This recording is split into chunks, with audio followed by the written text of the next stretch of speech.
जय हिंद स्टूडेंट्स। स्वागत है आप सबका प्रारंभ क्लासेस के इस यूट्यूब चैनल पे। और आज हम लोग पढ़ने वाले हैं क्लास 8 की जो नई एनसीईआरटी आई है उसका फर्स्ट चैप्टर। तो ये फर्स्ट चैप्टर है, ज्योग्राफी का जो है आपका चैप्टर है, और इसमें हम लोग पढ़ेंगे natural resources and their use के बारे में। ये जो नई वाली एनसीईआरटी लिखी गई है, काफ़ी ज़्यादा प्रैक्टिकल अप्रोच के साथ लिखी गई है। इसमें आप देखिएगा कि जो पुरानी वाली एनसीईआरटी थी, उसमें जिस तरह से हम लोग भारतीय इतिहास को देखते थे, भारत की जो ज्योग्राफी थी उसको देखते थे, या फिर भारत के अंदर जो है, जो प्रशासनिक व्यवस्था है, या फिर जो पॉलिटिकल साइंस के चैप्टर्स वगैरह थे, ठीक है? उसको जिस तरह से देखते थे, उस अप्रोच को एनसीईआरटी ने पूरी तरह से बदल करके एक अलग अप्रोच से जो है इस बार जो नई वाली एनसीईआरटी है, उसमें जो है सारे चैप्टर्स को पेश किया है। मतलब आपको देखने के लिए मिलेगा कि ये जो अप्रोच है वो काफ़ी ज़्यादा प्रैक्टिकल है नेचर में। इससे काफ़ी ज़्यादा चीज़ें जो है आपको सीखने को मिलेंगी। तो चलिए शुरू करते हैं। तो इस चैप्टर की शुरुआत जो है आपको देखने के लिए मिलेगी कि काफ़ी अच्छे जो है कोट से की गई है, कोटेशन से की गई है। जो एक किताब है द फ्यूचर वी चूज़, ठीक है? जो एक किताब है द फ्यूचर वी चूज़, उससे जो है निकाला गया है इसको, और इसको लिखा है क्रिस्टीना फिगरेस ने और टॉम रिवेट कार्नेक ने। ये क्या कहते हैं कि आज के जो सोशल साइंटिस्ट हैं, अब सोशल साइंटिस्ट क्या होते हैं भाई? ठीक है, जिसको आप लोग सामाजिक वैज्ञानिक कहते हैं, जो समाज के बारे में पढ़ते हैं, समाज किस तरह से काम कर रहा है, इस स्ट्रक्चर को जो है काफ़ी ज़्यादा डिटेल में देखते हैं। हमारा जो है प्रकृति के साथ क्या संबंध है, और हम जो जो भी आज के डेट में कर रहे हैं, उससे प्रकृति को किस तरह का प्रभाव पड़ता है, उसके बारे में ये सारी चीज़ों को जो है इन डिटेल में जो है पढ़ते हैं। तो आज के डेट में आपको दिखेगा कि जितने भी जो सामाजिक वैज्ञानिक हैं, वो सारे काफ़ी ज़्यादा चिंतित हैं, ठीक है? और उनको इस बात पर पता है कि अभी के टाइम में जिस तरह से जो है मनुष्य ने जो है प्रकृति को जो है काफ़ी ज़्यादा प्रकृति का शोषण कर रखा है, तो ऐसी परिस्थिति में हमको क्या करना चाहिए, ठीक है? मतलब हम लोग जो अभी आज के डेट में जो हमारी इकोनॉमी का जो एक्सप्लॉइटेटिव नेचर है प्रकृति को लेकर के, उसको बदल करके हम लोग को क्या करना है, रीजनरेटिव इकोनॉमी बनानी है, ठीक है? रीजनरेटिव इकोनॉमी का मतलब क्या होता है? रीजनरेटिव इकोनॉमी का मतलब क्या है आपको, कि हम लोगों को जो इकोनॉमी बनानी है, हमारी जो अर्थव्यवस्था है, वो प्रकृति के साथ काफ़ी ज़्यादा हार्मनी में रहनी चाहिए, ठीक है? प्रकृति के साथ हम एक सौहार्द बना करके रहें, इस तरह से जो है अपनी अर्थव्यवस्था को हम लोग रेगुलेट करें कि प्रकृति को जो है बहुत ज़्यादा नुकसान हम ना पहुँचाएँ। उसको रिप्लेनिश करने का, उसको रीजनरेट करने का हम समय दें, ठीक है? जो भी आज के डेट में हम लोग जिन रिसोर्सेज़ का, जिन संसाधनों का इस्तेमाल करते हैं, उन सबको हम लोग क्या करें, रिपर्पज़ करें। जो वेस्ट हम लोग जनरेट कर रहे हैं, उसको कम से कम जनरेट करें, उसको मिनिमाइज़ करें, ठीक है? जो भी रिसोर्सेज़ आज के डेट में खत्म होने की कगार पर हैं, उनके रिप्लेनिशमेंट के लिए सोचें कि उनको दोबारा से किस तरह से जो है हम लोग रिप्लेनिश कर सकते हैं, दोबारा से उनकी जो क्वांटिटी है उसको कैसे बढ़ाया जा सकता है, उसके बारे में सोचें। और हम लोग जो है जितने भी जो मनुष्य हैं आज के डेट में, हम लोगों को क्या करना चाहिए, जो इन्नेट विज़डम है नेचर का, उसके तरफ जो है वापस मुड़ना चाहिए, ठीक है? जो कहने का मतलब है क्या, कि जो इन्नेट नेचर कहने का मतलब क्या होता है आपको, कि जो नेचर का जो प्रकृति का जो है, जो स्वभाव है, जैसे कि प्रकृति क्या कर सकती है, रीजनरेट भी कर सकती है, और प्रकृति क्या करती है, रिसाइकिल भी करती है अपने जितने भी रिसोर्सेज़ हैं।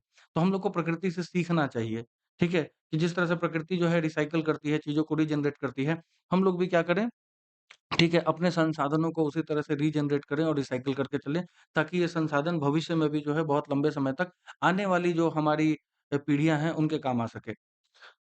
तो काफ़ी अच्छा कोटेशन था, और इससे हम लोग जो है अब देखेंगे। अब इस चैप्टर में आपको क्या पढ़ने को मिलेगा, ठीक है? द बिग क्वेश्चन करके आपको जो भी प्रश्न यहाँ पर लिखे जाते हैं, वो इस चैप्टर में जो पढ़ने वाली चीज़ें हैं, उसी से रिलेटेड होती हैं।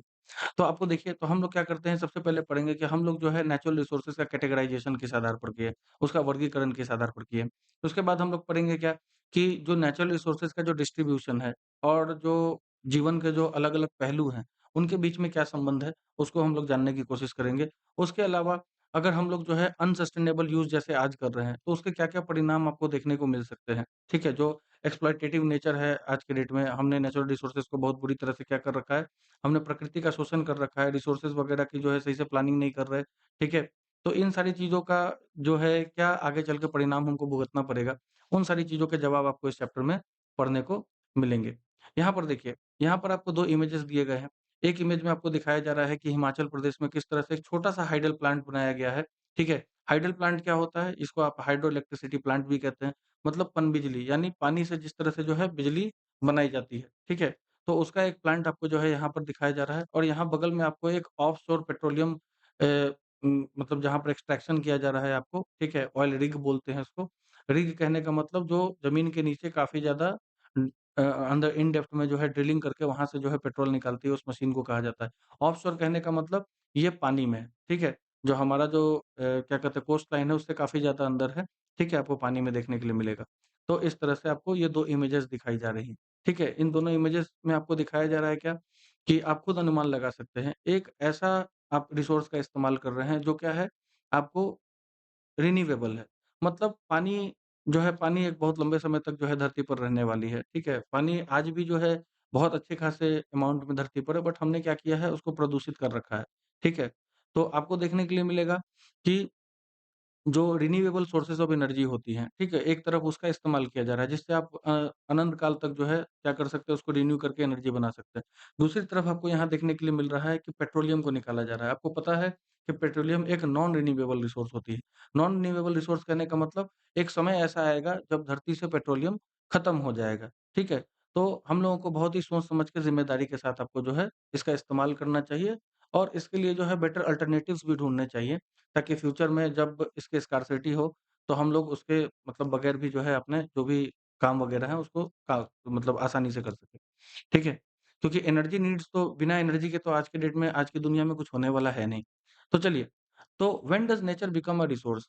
प्रकृति जो है, प्रकृति कब हमारे लिए संसाधन बन जाती है, ठीक है? आप अगर देखिएगा तो अनंत काल से जो है मनुष्य का जीवन या तो डायरेक्ट रूप से, प्रत्यक्ष रूप से या फिर इनडायरेक्ट रूप से, अप्रत्यक्ष रूप से क्या रहा है, प्रकृति के ऊपर जो है निर्भर रहा है, ठीक है?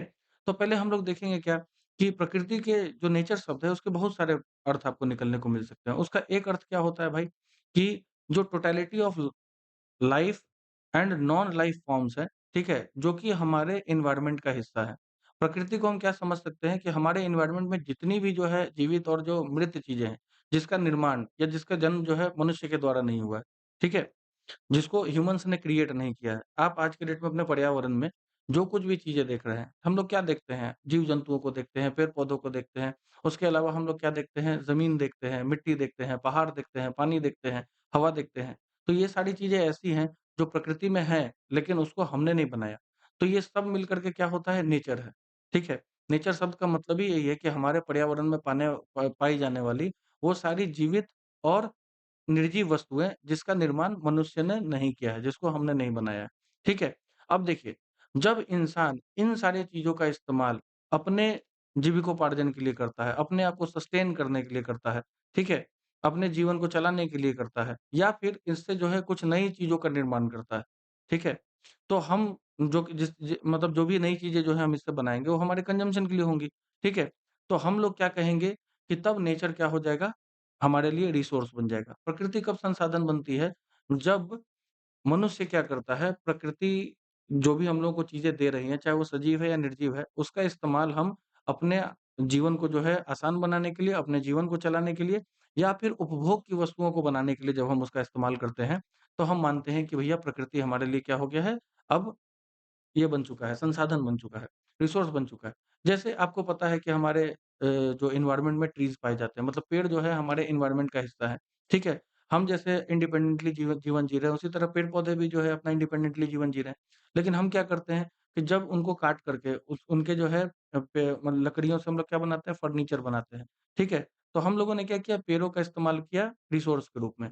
तो जब भी आपसे पूछा जाए, तो आप यही जवाब देंगे कि जब प्रकृति की चीज़ें मनुष्य के इस्तेमाल में आ जाती हैं, ठीक है? या मनुष्य उसको जो है अपने दैनिक दिनचर्या में जो है उससे जो है चीज़ें बना कर के इस्तेमाल करता है, अपने जीवन को आसान बनाने के लिए इस्तेमाल करता है, तो वो चीज़ें क्या हो जाती हैं रिसोर्स बन जाती हैं, ठीक है? यानी संसाधन बन जाती हैं।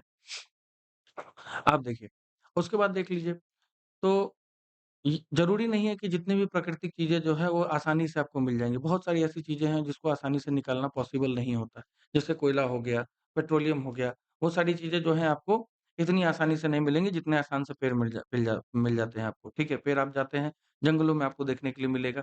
ठीक है? आप उसको काट कर के ले आएँगे। लेकिन पेट्रोल हो गया, आपको जो है पेट्रोल बोलने से ज़्यादा बेटर क्रूड ऑयल होगा क्योंकि क्रूड ऑयल को फिर जाकर के आपको रिफाइन करना पड़ता है। रिफाइनिंग के प्रोसेस के बाद जो है उससे पेट्रोलियम, डीज़ल और जो जितने भी लुब्रिकेंट्स होते हैं, ग्रीस वगैरह ये सब सब कुछ निकलता है। ठीक है? तो आपको देखने के लिए मिलेगा यहाँ पर हुँ, तो देखिए, तो आप देखिए क्या कि पेट्रोलियम भी आपको देखने के लिए मिलेगा। बहुत सारे ऐसे स्पेसेस में जो है आपको देखने के लिए मिलता है पेट्रोलियम। ठीक है? मतलब पेट्रोल कहाँ पर बनता है? ओशियन में काफ़ी ज़्यादा नीचे गहराई में। ठीक है? उसके अलावा कोयला कहाँ है, वो भी ज़मीन के नीचे काफ़ी ज़्यादा गहराई में होता है। उसको आप आसानी से जो है एक्सेस नहीं कर सकते। उन उसको जो है एक्सेस करने के लिए आपको क्या चाहिए? टेक्नोलॉजी चाहिए, ठीक है? उसके अलावा उसके एक्सट्रैक्शन पर आपको जो है खर्च करना पड़ेगा, ठीक है? कभी-कभी हो सकता है ये खर्च काफ़ी ज़्यादा हो, हज़ारों करोड़ में जो है खर्च करना पड़ता है आपको, ठीक है? और सबसे बड़ा बात है क्या कि वो जो रिसोर्स आप निकाल रहे हैं, ठीक है? वो कल्चरली एक्सेप्टेबल भी होना चाहिए, ठीक है? जैसे आप पेड़ों को काट सकते हैं, लेकिन सैक्रेड ग्रुव्स में आप जाकर के पेड़ों को नहीं काट सकते।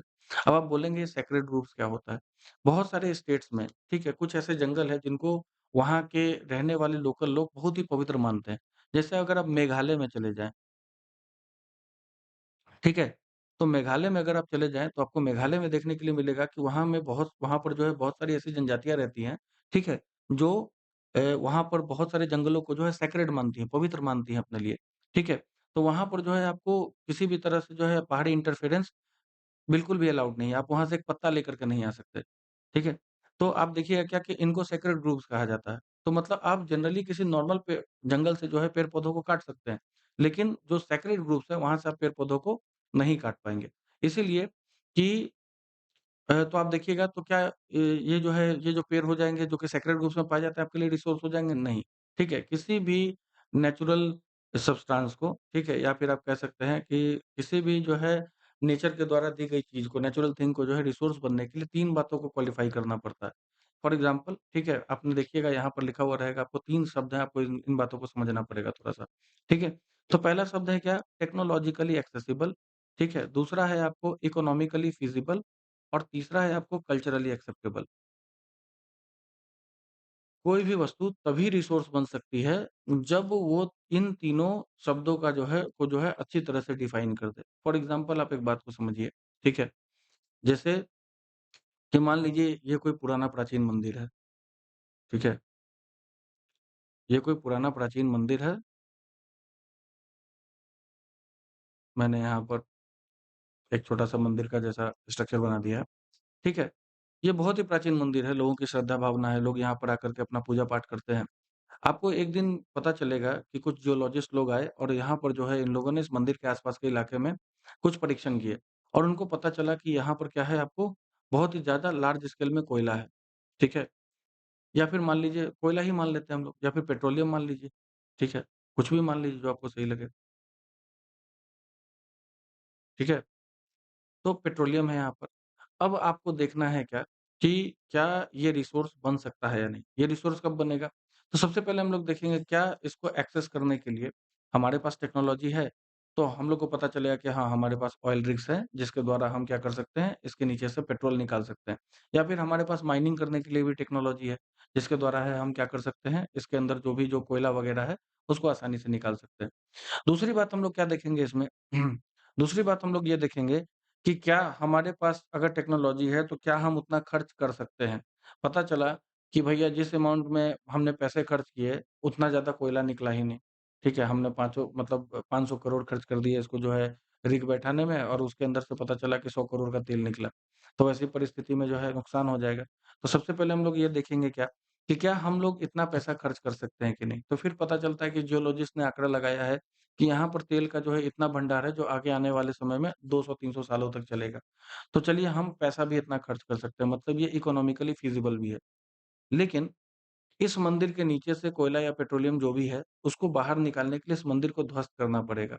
जिसके लिए वहाँ के आस-पास के लोग या जिन लोगों की भी श्रद्धा है, ठीक है? वहाँ पर जो सोसाइटी होगी, वो इस बात की आज़ादी हम लोगों को नहीं देगी। मतलब ये कल्चरली एक्सेप्टेबल नहीं है, ठीक है? तो ये रिसोर्स नहीं बन पाएगा। किसी चीज़ को भी रिसोर्स बनने के लिए ये तीनों बातें होनी चाहिए कि वो टेक्नोलॉजिकली एक्सेसिबल भी हो, हमारे पास टेक्नोलॉजी हो उसको एक्सेस करने के लिए, हमारे पास इतने पैसे भी हों जिससे हम खर्च करके जो है, ठीक है? उस चीज़ को जो है अपना इस्तेमाल करने लायक बना सकें और हमारे इस्तेमाल करने से, हमारे उस सामान को इस्तेमाल करने से समाज में या फिर बाकी सोसाइटी के लोगों को किसी तरह की कोई तकलीफ नहीं होनी चाहिए। तभी जा कर के कोई भी वस्तु रिसोर्स बन पाती है। ठीक है? तो आगे देख लीजिए। तो आई होप आपको ये बात समझ में आ गई होगी। Usually the word exploitation has a negative connotation हम लोग एक्सप्लॉइटेशन यानी शोषण का मतलब मानते हैं कि भाई किसी चीज़ को बहुत मतलब इस हद तक जो है इसका इस्तेमाल कर लेना कि अब उसके खुद के जो है क्या बोलते हैं आपको हाँ, उसके खुद का जो है जीवन पर या फिर उसका खुद का जो अपना पहचान है उसके ऊपर जो है एक प्रश्न चिन्ह लग जाए कि वो आगे बच पाएगी या नहीं बच पाएगी इसके बारे में। ठीक है? तो आगे देख लीजिए, in the context we use it here it means extraction, utilisation and consumption of natural resource. लेकिन हम जो अभी इस कॉन्टेक्स्ट में इस्तेमाल कर रहे हैं, इसका मतलब क्या है आपको कि एक्सट्रैक्शन करना उसको, फिर उसका यूटिलाइज़ेशन करना, ठीक है? और उसको कंज़्यूम करना, ठीक है? ये 3 शब्द का मतलब यहाँ पर जो है एक्सप्लॉइटेशन का मतलब होगा। या तो हम नीचे से कुछ निकाल रहे हैं, नहीं तो हम यूटिलाइज़ कर रहे हैं नेचर की किसी भी रिसोर्सेज़ को सॉरी या फिर हम लोग क्या कर रहे हैं, कंज़म्पशन कर रहे हैं। तो देखिए हमारी जो पृथ्वी है, वो खजानों से भरी पड़ी है। यहाँ खजाना कहने का मतलब है क्या कि धरती के अंदर बहुत से ऐसे जो है ट्रेज़र्स हैं, बहुत से ऐसे संसाधन हैं, जिसको बनने में मिलियंस ऑफ ईयर्स का समय लगा है, ठीक है? और इन जिसके बारे में इंसानों ने जो है मतलब इस्तेमाल करना जिनको इस्तेमाल करना सीख लिया है, ठीक है? फॉर एग्ज़ाम्पल कोयला हो गया आपको, ठीक है? या फिर जो क्रूड ऑयल है। जो हम धरती के अंदर से निकालते हैं।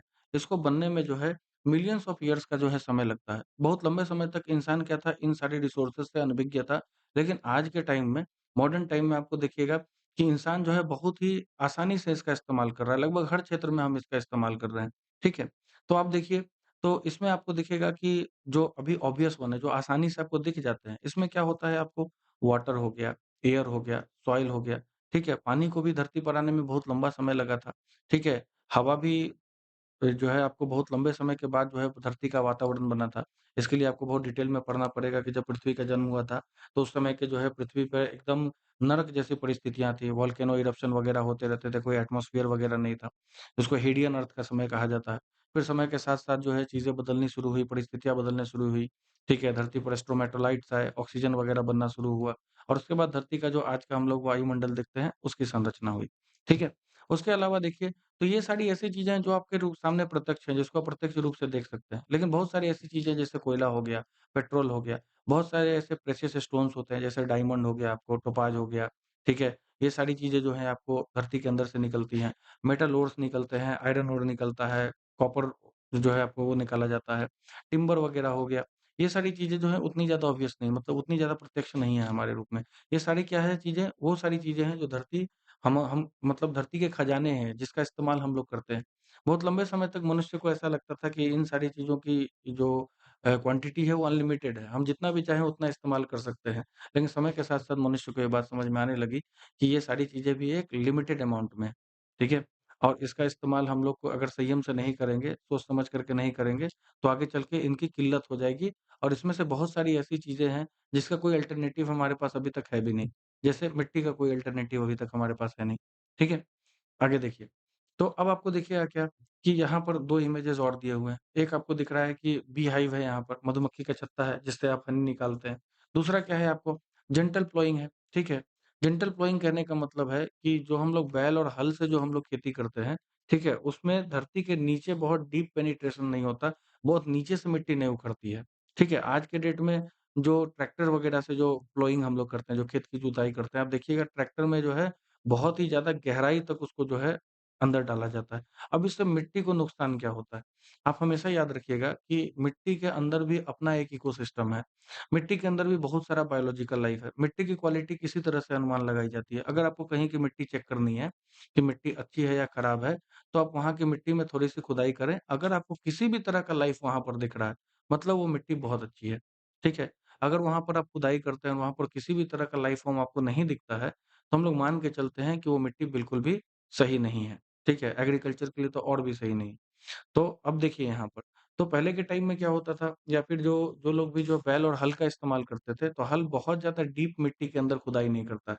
जिससे क्या होता है, उसके अंदर जो इकोसिस्टम है, जो भी इंसेक्ट्स वगैरह रह रहे हैं या जो भी लाइफ फॉर्म है, वो अनडिस्टर्ब्ड रहता है, ठीक है? जिससे क्या होता है कि मिट्टी की प्रोडक्टिविटी बहुत लंबे समय तक बनी रहती है। लेकिन जब हम आज के डेट में मैकेनिकल जो है प्लोइंग करते हैं, मतलब ट्रैक्टर वगैरह से जब हम लोग प्लो करते हैं, तो आपको दिखेगा कि हम लोग बहुत नीचे तक, गहराई तक से मिट्टी उखाड़ते हैं। जिससे आपको दिखेगा क्या कि जो नीचे का जो लाइफ फॉर्म है, वो सब डिस्टर्ब हो जाता है बुरी तरह से, ठीक है? और इससे क्या होता है कि लंबे समय में इन द लॉन्ग रन देखिएगा आपको मिट्टी की क्वालिटी पर बहुत ज़्यादा इफ़ेक्ट पड़ेगा, ठीक है? तो आपको देखिए क्या कि इससे एक और नुकसान भी होता है कि भाई जो अगर बहुत डीप आप खुदाई कर दीजिएगा तो सॉइल की जो मॉइस्चर रिटेन करने की क्षमता है, वो थोड़ी-सी कम हो जाती है। अगर हम लोग थोड़ा-सा ऊपर-ऊपर से जो ही प्लोइंग करते हैं, तो वहाँ पर हम देखेंगे कि सॉइल की मॉइस्चर रिटेन करने की क्षमता भी बनी रहेगी, जिसके कारण आपका जो एग्रीकल्चर प्रोडक्शन है, वो काफ़ी ज़्यादा बेटर होगा।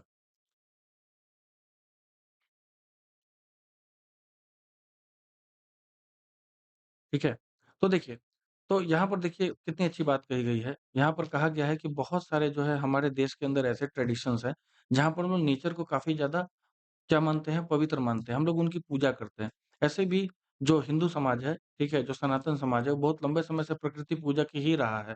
आप जैसे देख लीजिए, हम लोग मानते हैं उनको कि प्रकृति ही हम लोगों को क्या करती है, हमारा पालन-पोषण करती है, ठीक है? और हम लोग अंत में जाकर के प्रकृति के अंदर ही मिल जाएँगे, ठीक है? जब किसी मनुष्य की डेथ हो जाती है या किसी भी जीव-जंतु की डेथ होती है, तो प्रकृति में ही वापस मिल जाता है, ठीक है? आप देखिएगा कि बहुत सारे जो है हिंदू घरों में या फिर जो सनातन धर्म को मानने वाले लोग हैं, ठीक है? उनके घर में जो है आपको आँगन में एक तुलसी का पेड़ होता है, जिसकी पूजा की जाती है। ठीक है? सिर्फ़ तुलसी ही नहीं, शमी के पेड़ की लोग पूजा करते हैं, पीपल के पेड़ की लोग पूजा करते हैं, जो बरगद का पेड़ होता है उसकी पूजा की जाती है। ठीक है? तो मतलब हम लोग भी प्रकृति से काफ़ी ज़्यादा जुड़े हुए हैं। हमारे जो पूर्वज थे, वो इस बात के महत्व को जो प्रकृति के महत्व है और उनका जो मनुष्य के साथ संबंध है, उसको बहुत अच्छी तरह से समझते थे, जिसके कारण इस तरह के ट्रेडिशंस उन्होंने बनाए, जिसको अभी भी लोग फ़ॉलो कर रहे हैं। लेकिन अभी क्या है, मनुष्य थोड़ा-सा स्वार्थी हो चुका है।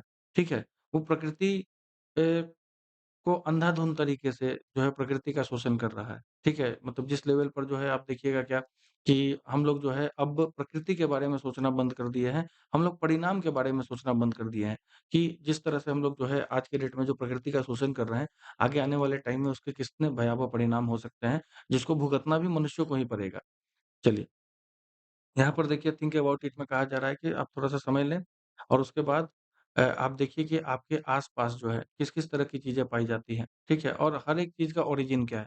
मतलब इसमें से कौन-सी चीज़ें जो हैं प्रकृति के द्वारा बनाई गई हैं, कौन-सी चीज़ें जो हैं आपको ठीक है मनुष्यों के द्वारा बनाई गई हैं। तो ये किताब आप देख रहे हैं कितनी ज़्यादा प्रैक्टिकल तरीके से लिखी गई है। मतलब हर चीज़ में जो है बच्चों को समझने में काफ़ी ज़्यादा आसानी होगी।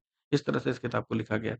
चलिए, तो हम लोग क्या करते हैं अगर हम लोग शॉर्ट में इस बात को समझना चाहें तो हम लोग नेचुरल रिसोर्सेज़ शब्द का इस्तेमाल उन सारे मटेरियल्स के लिए करते हैं, उन सारे सब्सटेंसेस के लिए करते हैं, जो कि नेचर में ठीक है, पाई जाती हैं और जो इंसानों के लिए क्या है, वैल्यूएबल है। ठीक है? जिस चीज़ का महत्व, जिस चीज़ का मूल्य मनुष्यों के लिए है, ठीक है? और जो प्रकृति में पाई जाती हैं, सिर्फ़ उन्हीं चीज़ों को हम प्राकृतिक संसाधन कहते हैं। ठीक है? अगर आपको जितनी भी बातें हमने अभी तक पढ़ी हैं, उनको समराइज़ करके एक छोटे शब्द में कहना है, छोटे वाक्य में कहना है, तो आप ये कह सकते हैं कि प्रकृति के अंदर जितनी भी चीज़ें पाई जाती हैं, जो मनुष्य के लिए बहुमूल्य हैं या मनुष्य के लिए जिनकी उपयोगिता है, उन सारी चीज़ों को हम प्राकृतिक संसाधन या नेचुरल रिसोर्सेज़ कहते हैं। वो सारी चीज़ें जिसको इंसान इस्तेमाल करता है या जो इंसान के लिए जो है इस्तेमाल करने योग्य है, उन सारी चीज़ों को हम लोग क्या करेंगे, नेचुरल रिसोर्सेज़ कहेंगे। अब यहाँ से हम लोग पढ़ेंगे कैटेगरीज़ ऑफ नेचुरल रिसोर्सेज़। ये तो हमने समझ लिया कि नेचुरल रिसोर्सेज़ होते क्या हैं, ठीक है? नेचर का जो है लॉन्ग टर्म में परिभाषा क्या है, ये भी हमने देखा है। अब हम लोग देखेंगे कि नेचुरल रिसोर्सेज़ का वर्गीकरण हम लोग अपने पढ़ने के लिए किस-किस रूप में करते हैं मतलब, ठीक है? तो आगे देखते हैं। साइंस में आपने पढ़ा होगा कि किसी चीज़ को कैटेगराइज़ करना कितना ज़्यादा यूज़फुल होता है या किसी चीज़ का नामकरण करना कितना ज़्यादा यूज़फुल होता है, ठीक है? तो हम लोग क्या करते हैं कि कुछ क्राइटेरिया फिक्स करते हैं कि हर एक चीज़ में कुछ शेयर्ड कैरेक्टरिस्टिक्स होता है, ठीक है? जिसके आधार पर जो है हम लोग चीज़ों का नाम रखते हैं, ठीक है? अब जैसे अब मान लीजिए कि किसी चीज़ को अगर मैंने आपके सामने बोला पेट्रोल, ठीक है? मैंने एक शब्द बोला पेट्रोल, ठीक है? तो आपके दिमाग में जो है एक पेट्रोल की जो आइडेंटिटी है वो आ गई होगी कि हाँ, थोड़ा-सा जो है येलोइश तरह का जो है लिक्विड होता है, ठीक है? उसके बाद क्या होगा आपको वोलाटाइल है, उससे एक खास तरह की स्मेल आती है। ठीक है? वोलेटाइल कहने का मतलब आसानी से जो है उड़ जाएगा वो, इसलिए पेट्रोल को बड़ा टाइट अथी में जो है बंद करके रखा जाता है। उसके बाद क्या है, फ्लेमेबल है, बहुत जल्दी जो है इसमें आग लग जाती है, ठीक है? तो ये सारी उसकी क्वालिटीज़ है जो आपके दिमाग में आएगा। तो इन सारी क्वालिटीज़ को जो है डिनोट करने के लिए हम चीज़ों का नामकरण करते हैं। हम किसी भी चीज़ का नामकरण क्यों करते हैं? ताकि उसकी क्वालिटीज़ को एक नाम दे दिया जाए और जब भी उसका उच्चारण या उसके बारे में कुछ कहा जाए, तो सामने वाले आदमी को समझ में आ जाए, ठीक है? एक शॉर्ट फ्रेज़ में जो है बोलने की ज़रूरत ना हो। तो हम लोग क्या करते हैं कभी भी जो है किसी चीज़ का नाम जो है एक वर्ड में देते हैं या फिर एक शॉर्ट फ्रेज़ में जो उसका इस्तेमाल कर देते हैं, ठीक है? तो आगे देख लीजिए। तो when these names are and meanings are shared across groups of people, it helps us discuss a set of ideas और things without needing to describe them every time. अब आपको हर बार जो है ये बताने की ज़रूरत नहीं होगी, ठीक है? तो आपको हर बार ये बताने की ज़रूरत नहीं होगी कि जो पेट्रोल है उसके अंदर ये गुण होता है, ठीक है? येलो कलर का लिक्विड होता है, ये होता है। आप सिर्फ़ जैसे ही शब्द पेट्रोल बोलिएगा सामने वाले को बात समझ में आ जाएगी, ठीक है? तो हम लोग क्या कर सकते हैं कि इस तरह से किसी चीज़ का नाम लेकर के हमारा जो कम्युनिकेशन होता है वो काफ़ी ज़्यादा इफ़ेक्टिव हो जाता है, ठीक है? पिछले क्लासेस में हमने पढ़ा है लिविंग और नॉन लिविंग थिंग्स के बारे में, ठीक है? तो हम लोग जैसे ही इन शब्दों का इस्तेमाल करते हैं, जैसे मैंने लिविंग थिंग शब्द का इस्तेमाल किया, तो आपके समझ में आ जाएगा कि भाई वो चीज़ जीवित है, क्योंकि उसकी जो प्रॉपर्टीज़ है वो उसके दिमाग में आपके आप आ जाएँगी कि भई अगर कोई चीज़ जीवित है तो उसमें मूवमेंट दिखेगा, उसमें ग्रोथ दिखेगा, उसमें मेटाबॉलिज़्म दिखेगा, ठीक है? अगर कोई चीज़ नॉन लिविंग है तो उसमें ये सारी चीज़ें नहीं दिखेंगी। तो हम लोग जैसे ही इन सारी चीज़ों का जो है इस्तेमाल करते हैं, ठीक है? तो आपको समझ में आ जाता है कि सामने वाला क्या आपको समझाना चाह रहा है, ठीक है? तो this is a simple example of category. तो हमने क्या किया, ये सबसे जो है ईज़ी एग्ज़ाम्पल है किसी चीज़ को कैटेगराइज़ करने का, तो उसका नामकरण कर दीजिए। तो हम लोग सेम काम क्या करते हैं नेचुरल रिसोर्सेज़ के साथ भी करते हैं, ठीक है? उसके अंदर जो कुछ ख़ास गुण हैं, उसके आधार पर हमने क्या किया है, अलग-अलग नामकरण किया है और उसमें कैटेगरीज़ बना दी हैं, ठीक है? तो आगे देख लीजिए। One of the ways we could categorize natural resources is based on the uses we put them to। हम लोग किस आधार पर किसी चीज़ का वर्गीकरण करेंगे नेचुरल रिसोर्सेज़ का कि हम लोग किस काम में उसको ला रहे हैं, ठीक है? वो हमारे किस यूज़ में, मतलब हम लोग किस काम के लिए जो इसका इस्तेमाल करते हैं, ठीक है? कोई बहुत सारी ऐसी चीज़ें जो हमारे जीवन के लिए काफ़ी ज़्यादा एसेंशियल हैं, ठीक है? या फिर उसके सोर्सेज़ ऑफ मटेरियल क्या हैं? या फिर जो है अगर वो सोर्सेज़ ऑफ एनर्जी हो सकता है कि उससे एनर्जी का सोर्स हो, ठीक है? तो इन सारे आधार पर हमने क्या किया है कि इसका वर्गीकरण कर दिया है। कुछ ऐसी चीज़ें हैं जो हमारे लिए एसेंशियल है। फॉर एग्ज़ाम्पल हवा हमारे लिए एसेंशियल है, उसके बिना जी नहीं सकते, पानी के बिना जी नहीं सकते, भोजन के बिना नहीं जी सकते। ये एक वर्गीकरण हो गया, ठीक है? और बहुत सारी ऐसी चीज़ें हैं जो अलग-अलग सोर्सेज़ ऑफ मटेरियल से हम लोग को निकल के मतलब बन कर के बनती हैं। बहुत सारी चीज़ें हैं जो सोर्सेज़ ऑफ एनर्जी हैं। फॉर एग्ज़ाम्पल पेट्रोलियम हो गया, कोल हो गया, ये सारी चीज़ें सोर्सेज़ ऑफ एनर्जी हैं। तो ये सारी चीज़ें से जो है हम लोग, ठीक है, इस आधार पर हम लोग क्या करते हैं, इसका वर्गीकरण करते हैं। ठीक है? अब देखिए, रिसोर्सेज एसेंशियल फॉर लाइफ, इसके बारे में हम लोग थोड़ा-सा जानने की कोशिश करेंगे, ठीक है? हमारे जीवन के लिए क्यों जो है रिसोर्सेज जो है ज़रूरी है? कुछ ऐसे रिसोर्सेज हैं जो काफ़ी ज़्यादा एसेंशियल है, जिसके बिना जीवन हो ही नहीं सकता। जैसे धरती पर, पृथ्वी पर जो है जीवन कभी भी नहीं हो पाता अगर इस धरती पर हवा नहीं होती साँस लेने के लिए, अगर इस धरती पर जो है पानी नहीं होता पीने के लिए, अगर इस धरती पर भोजन नहीं होता भूख मिटाने के लिए। क्योंकि ये तो सबसे बेसिक नेसेसिटी है हर एक जीव की। बिना ऑक्सीजन के धरती पर जीवन पॉसिबल नहीं है। बिना पानी के जो है आप जी नहीं पाएँगे, हाइड्रेशन आपको नहीं मिलेगा। बिना भोजन के आपको जो एनर्जी चाहिए डे टू डे काम करने के लिए वो नहीं मिलेगी और आप जी नहीं पाएँगे। तो हम लोग क्या करते हैं, हवा को कहाँ से लेते हैं? एटमॉस्फेयर से लेते हैं। रिवर हो गया, पॉन्ड हो गया, ठीक है? इन सोर्सेज़ से जो है आपको देखने के लिए मिलेगा, हम पानी लेते हैं, ठीक है? और भी बहुत सारे सोर्सेज़ हैं, वेल हो गया, आपको लेक हो गया, बट यहाँ पर बस 2 ही सोर्सेज़ के बारे में लिखा गया है। उसके अलावा क्या करते हैं हम लोग, भोजन कहाँ से उगाते हैं? तो भोजन के लिए भी हमारे पास 2 सोर्सेज़ हैं, या तो हम लोग ज़मीन को कल्टीवेट करके, ठीक है, सॉइल से जो है अपना भोजन निकालते हैं, या फिर हम लोग क्या करते हैं दूसरे जीव-जंतुओं को खा कर के, ठीक है, मीट हो गया, एग हो गया या फिर मिल्क और मिल्क प्रोडक्ट हो गया, ये सब भी हम लोगों को क्या मिलता है? दूसरे जीवों से मिलता है। वहाँ से हम लोग क्या करते हैं, अपने भोजन की पूर्ति करते हैं, ठीक है? तो हम लोग क्या कर सकते हैं, आप देखिए कि हम लोग क्या कर सकते हैं, क्या हवा बना सकते हैं जिसमें हम लोग साँस लेते हैं? नहीं बना सकते। क्या पानी बना सकते हैं जिसमें हम लोग पीते हैं? नहीं बना सकते। क्या मिट्टी को बना सकते हैं जो हम लोग को भोजन देती है? नहीं बना सकते हैं। तो ये वो रिसोर्सेज़ हैं जो जीवन के लिए कहीं ज़्यादा एसेंशियल है, जिसके बिना लाइफ़ तो हो ही नहीं सकता। हम लोग सोच ही नहीं सकते जीवन के बारे में, ठीक है? मिट्टी का 1 सेंटीमीटर लेयर बनने में मिलियंस ऑफ ईयर्स का समय लग जाता है। इसीलिए मिट्टी को बचाना काफ़ी ज़्यादा ज़रूरी है। आपने पढ़ा होगा सॉइल इरोजन के बारे में, पीछे क्लासेस में भी, आगे भी हम लोग इसके बारे में डिस्कस करेंगे। चलिए, अब देखिए, मटेरियल के लिए जो है कौन-कौन से रिसोर्सेज़ हैं। तो इंसान ने क्या किया है कि प्रकृति के संसाधनों से हमने बहुत तरह के, प्रकृति के जो गिफ्ट्स हैं जो हमको मिले हैं, हमने बहुत तरह के फिज़िकल ऑब्जेक्ट्स बनाए हैं, जो हमारे लिए काफ़ी ज़्यादा महत्वपूर्ण है। ठीक है? मतलब जैसी भी हमारी ज़रूरत होती है, हम लोग इस हिसाब से जो है बहुत तरह की चीज़ें बनाते हैं। ठीक है?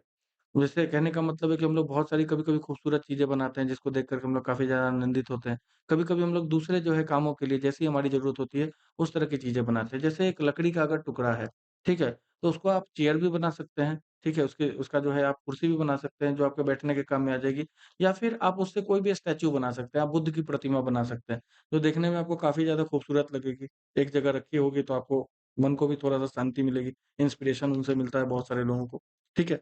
भारत की जो ज्योग्राफिकल डाइवर्सिटी है, भारत बहुत ही ज़्यादा लकी है, शायद ही कोई जैसा देश होगा, जहाँ पर जो है प्रकृति ने इतना ज़्यादा जो है मतलब जो है अपनी सारी नेमतें जो है भारत को दे रखी हैं, ठीक है?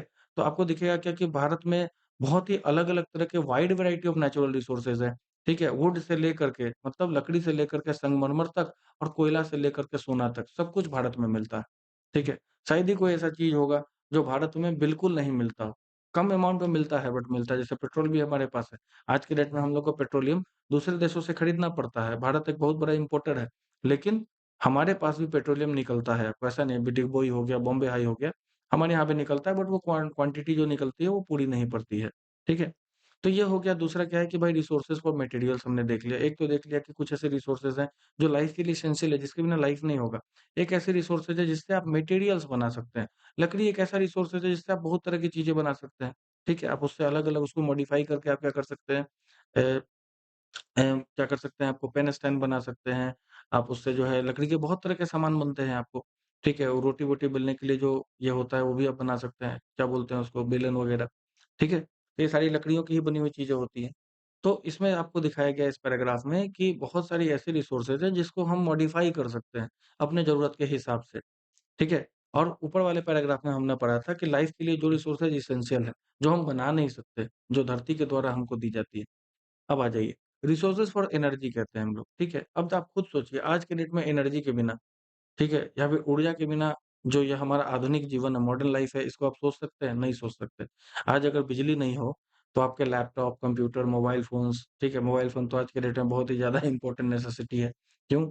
हर तरह के काम वगैरह में वो इस्तेमाल होता है। इवन पेमेंट्स वगैरह, बैंकिंग वगैरह भी अब आप उसी से करते हैं। सब कुछ इंटीग्रेट हो चुका है आपके हाथों में। ये सब कुछ एनर्जी के बगैर काम ही नहीं करेगा। इलेक्ट्रिसिटी हम लोगों को किस चीज़ के लिए चाहिए? हमारे बिल्डिंग्स के लिए चाहिए, ट्रांसपोर्टेशन के लिए चाहिए। जितने भी तरह का प्रोडक्शन प्रोसेस हो रहा है, मैन्युफैक्चरिंग वगैरह हो रही है, उन सब में बिजली की ज़रूरत होती है, ठीक है? तो आपको दिखा होगा कि आपने देखा होगा कि ये जितने भी हम लोग बिजली का इस्तेमाल करते हैं, ये सब अलग-अलग तरह के नेचुरल रिसोर्सेज़ से हमको मिलता है। भारत में सबसे ज़्यादा जो है थर्मल इलेक्ट्रिसिटी का इस्तेमाल होता है और थर्मल इलेक्ट्रिसिटी बनाने के लिए आपको कोयला जलाना पड़ता है, ठीक है? थर्मल इलेक्ट्रिसिटी के लिए आपको कोयला जलाना पड़ता है। कोयला जला कर के जो है पानी को भाप बनाया जाता है, उससे स्टीम क्रिएट की जाती है और स्टीम से फिर बिजली बनाई जाती है। उसके बाद वाटर है, वाटर से हम लोग जो इलेक्ट्रिसिटी बनाते हैं उसको हाइडल इलेक्ट्रिसिटी बोलते हैं या हाइड्रो इलेक्ट्रिसिटी बोलते हैं, ठीक है?